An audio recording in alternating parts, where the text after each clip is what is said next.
नमस्कार, आपके साथ मैं रीना झा बालियान। बिहार की राजनीति में बड़ा परिवर्तन होने जा रहा है। बिहार में एक पोस्टर ने सियासी गलियारों में हलचल पैदा कर दी है। बिहार के मुख्यमंत्री की कमान नीतीश कुमार से लेकर किसी और को सौंपे जाने की तैयारी चल रही है। बीजेपी और जेडीयू का साथ क्या कमजोर पड़ता जा रहा है? आखिर क्या चल रहा है बिहार की राजनीति में ऐसा जिसकी चर्चा दिल्ली तक पहुंच गई है? बताएंगे आपको, लेकिन उससे पहले ये जरा पोस्टर देखिए जिसने सियासी तूफान मचा दिया है। स्क्रीन पर जो पोस्टर आपको नजर आ रहा है, ये पोस्टर पटना के जेडीयू कार्यालय में लगाया गया है। पटना में लगे पोस्टर से बिहार की राजनीति में हलचल मच गई है। इन पोस्टर्स में मुख्यमंत्री नीतीश कुमार के बेटे निशांत कुमार से पार्टी की कमान संभालने की अपील की गई है। ये सब तब हुआ है जब एनडीए ने बिहार विधानसभा चुनाव में शानदार जीत हासिल की है। जेडीयू के कार्यकर्ता ने ये पोस्टर लगाए हैं। पोस्टर पर लिखा हुआ है, नीतीश सेवक मांगे निशांत, अब पार्टी की कमान संभाले निशांत भाई। ये पोस्टर बिहार की राजनीति को लेकर बड़ा संदेश दे रहा है। कहने को ये पोस्टर कार्यकर्ताओं ने लगवाया है, लेकिन भला ऐसा कैसे हो सकता है कि पटना के जेडीयू कार्यालय में ये पोस्टर लगा हो और मुख्यमंत्री नीतीश कुमार को इसकी भनक तक ना हो? देखिए, बिहार की राजनीति के मंझे हुए खिलाड़ी हैं नीतीश कुमार। वो चुपचाप सब देखते हैं, ऑब्जर्व करते हैं और प्राइमरी स्टेज पर कोई रिएक्शन नहीं देते। जब उन्हें लगता है कि अब अपनी चाल चलनी चाहिए, तब वो ना किसी की सुनते हैं, ना किसी से कुछ पूछते हैं, सीधा एक्शन लेते हैं। जेडीयू कार्यालय में इतना बड़ा पोस्टर लगाया गया और ऐसा बिल्कुल नहीं कहा जा सकता कि नीतीश कुमार की इजाजत के बिना ये पोस्टर यहां पर लगा दिया गया। नीतीश कुमार के बेटे निशांत कुमार की राजनीति में एंट्री को लेकर हिंट देने वाला ये पोस्टर बहुत कुछ बयां कर रहा है और कई सवाल भी खड़े कर रहा है।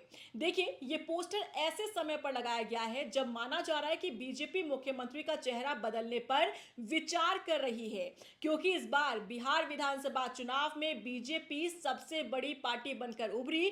तो जाहिर है कि बीजेपी अपनी ज्यादा चलाने की कोशिश कर रही है, लेकिन बीजेपी भी इस बात को बखूबी समझती है कि बिहार की जनता की पसंद नीतीश कुमार है और यदि बीजेपी कोई अपना चेहरा सीएम की कुर्सी पर बैठाती है तो इससे जनता की नाराजगी पार्टी को झेलनी पड़ सकती है और इसीलिए बीजेपी की भी कोशिश होगी कि नीतीश कुमार के बेटे को ही राजनीति में लॉन्च करते हुए सीएम की कुर्सी पर बैठा दिया जाए।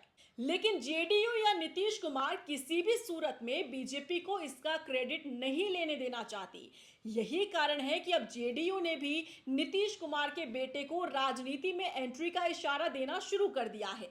जेडीयू कार्यालय में लगे इस पोस्टर से पहले भी जेडीयू के कार्यकारी अध्यक्ष और राज्यसभा सांसद संजय झा ने मुख्यमंत्री नीतीश कुमार के बेटे निशांत कुमार को लेकर बड़ा बयान दिया था। उन्होंने कहा था कि निशांत कुमार जल्द ही राजनीति में आ सकते हैं। संजय झा ने कहा कि जेडीयू के कार्यकर्ता, समर्थक और शुभचिंतक सभी चाहते हैं कि अब निशांत कुमार पार्टी में सक्रिय भूमिका निभाए। देखिए, नीतीश कुमार ने अब तक खुद को परिवारवाद के आरोपों से पूरी तरह से दूर रखा है। यही कारण है कि 10वीं बार भी वही मुख्यमंत्री की कुर्सी पर बैठे।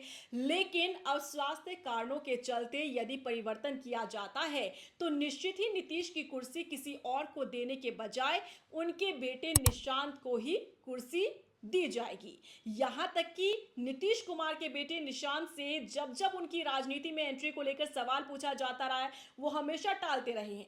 उन्होंने अब तक कभी भी राजनीति में रुचि नहीं दिखाई है, लेकिन विधानसभा चुनाव के बाद से उनकी राजनीति में आने और पिता नीतीश कुमार की राजनीतिक विरासत संभालने की अटकलें चलती नजर आ रही है। हालांकि नीतीश कुमार ने भी कभी इस बात के संकेत नहीं दिए कि निशांत राजनीति में एंट्री करेंगे, लेकिन अब पटना में लगे ये पोस्टर इस बात की तस्दीक कर रहे हैं कि नीतीश कुमार की राजनीतिक विरासत उनके बेटे निशांत संभालने को तैयार है और यदि ऐसा होता है तो निशांत कुमार का नाम भी उन नेताओं की लिस्ट में आ जाएगा जो बिहार में अपने परिवार की राजनीतिक विरासत संभाल रहे हैं। बता दें कि निशांत कुमार मुख्यमंत्री नीतीश कुमार के इकलौते बेटे हैं। वो अभी तक राजनीति से दूर रहे हैं। उनकी तुलना तेजस्वी यादव और चिराग पासवान जैसे नेताओं से की जा रही है। आरजेडी के नेता तेजस्वी यादव बिहार के पूर्व उप मुख्यमंत्री रहे हैं और उनके पिता लालू यादव और मां राबड़ी देवी भी मुख्यमंत्री रह चुकी हैं। लोक जनशक्ति पार्टी के नेता चिराग पासवान केंद्र सरकार में मंत्री हैं और उनके पिता रामविलास पासवान भी बड़े नेता थे, लेकिन इन बड़े नेताओं के बाद इनकी राजनीतिक विरासत उनके बेटे संभाल रहे हैं। ऐसे में उम्मीद की जा रही है कि नीतीश कुमार के बाद निशांत उनकी विरासत संभाल सकते हैं और इन कयासों को और मजबूती देने का काम जेडीयू कार्यालय में लगे पोस्टर कर रहे हैं। तो आपको क्या लगता है, क्या बिहार में जिस तरीके से हलचल नजर आ रही है, क्या बड़ा परिवर्तन आगे आने वाले दिनों में हो सकता है? तो इस पोस्टर को देखने के बाद यही कयास लगाए जा रहे हैं कि जेडीयू में कुछ पक रहा है।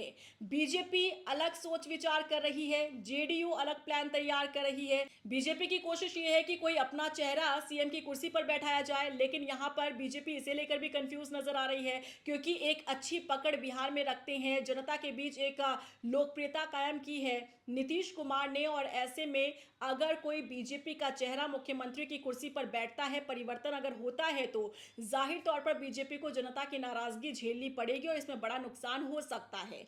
अब ऐसे में अगर कोशिश कर रही है बीजेपी कि किसी तरीके से एंट्री हो जाए नीतीश कुमार के बेटे निशांत कुमार की, तो ये भी क्रेडिट बीजेपी को नहीं लेने देना चाहती जेडीयू। यही कारण है कि संदेश सीधा इस पोस्टर के जरिए दे दिया है। जेडीयू ने पटना के कार्यालय के बाहर ये बड़ा सा पोस्टर लगाया गया है जिसमें साफ संदेश दिया गया है कि समर्थकों की भी मांग है निशांत कुमार, और एक ऐसा संदेश इस पोस्टर के जरिए दिया गया है कि नीतीश कुमार के बाद अगर कोई कुर्सी संभालेगा तो वो उनका बेटा निशांत कुमार ही होगा। तो क्या माना जाए कि अब वो मौका आ गया है जब नीतीश कुमार परिवारवाद का जो आरोप है अब तक उससे लगने से, अपने ऊपर लगने से बचते रहे हैं, लेकिन क्या वो समय आ गया है जब नीतीश कुमार अपने बेटे को राजनीति में लॉन्च करेंगे और सीधा सीएम की कुर्सी पर बैठाएंगे? तो विपक्ष के आरोपों का सामना तो देखिए उन्हें करना ही पड़ेगा। तो क्या बिहार की राजनीति में कुछ बड़ा होने जा रहा है? क्योंकि संकेत ये पोस्टर दे रहा है, जेडीयू कार्यालय के बाहर लगे ये पोस्टर कई संकेत देता हुआ नजर आ रहा है। आपको क्या लगता है, क्या वाकई में अपने पिता की विरासत, राजनीतिक विरासत संभाल पाएंगे सही तरीके से निशांत कुमार? आपको क्या लग रहा है, क्या ऐसा होना चाहिए या फिर कोई एक्सपीरियंस नेता बिहार के मुख्यमंत्री की कुर्सी पर बैठना चाहिए? क्या कहना है आपका, क्या रिएक्शन है आपका? कमेंट सेक्शन में जरूर बताइएगा।